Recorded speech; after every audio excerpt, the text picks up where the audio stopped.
Okay okay, चांगली गोष्ट आहे. आरआरबी एनटीपीसी तयारी करत आहे सर. ओके, चांगली गोष्ट आहे सर. शिपाई पदासाठी 2 चारित्र्य प्रमाणपत्र पाहिजे का? हो हो. हे बघा, लक्षात असू द्या. बराबर प्रतीकजीने चांगला प्रश्न विचारलाय. इकडे बघा, सगळ्यांनी लक्षात असू द्या. तुमच्या मनात जे कन्फ्युजन असेल अजून दूर करतो. शिपाई पदासाठी 2 चारित्र्य प्रमाणपत्र तुम्हाला लागतील. लिपिक पदासाठी 2 चारित्र्य प्रमाणपत्र तुम्हाला लागतील. ड्रायव्हर पदासाठी 2 चारित्र्य प्रमाणपत्र तुम्हाला लागतील. नाहीतर तुम्ही काय करणार, इकडे मी सर असं टाकले, ऑलरेडी 2 काढले, असं लागणार तुम्हाला 6. समजा तिन्ही पोस्टासाठी तुम्ही जर अर्ज करत आहात तर 6 चारित्र्य प्रमाणपत्र, हे लक्षात असू द्या.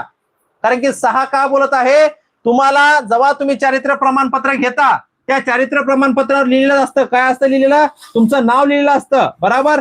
जो व्यक्ती तुम्हाला देणार आहे त्या व्यक्तीचं खाली नाव येतं, पण तुम्ही कोणत्या पदासाठी त्या व्यक्तीला, तो व्यक्ती तुम्हाला ओळखतोय, समजा 10 वर्षापासून 5 वर्षापासून तुम्हाला ओळखतोय, तर तिथे लिहिलेलं असतं तुम्ही कोणत्या पदासाठी त्या व्यक्तीकडून चारित्र्य प्रमाणपत्र घेताय. तर तुम्हाला तिथे लिहावं लागतं शिपाई पदासाठी घेत आहे का, लिपिक पदासाठी घेताय का, ड्रायव्हर पदासाठी.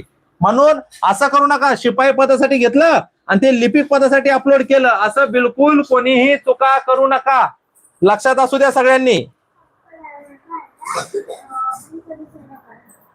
तुम्हाला टोटल शिपाई पदासाठी 2 प्रमाणपत्र, म्हणजे 2 प्रतिष्ठित व्यक्ती 2 प्रमाणपत्र लागतात शिपाई पदासाठी.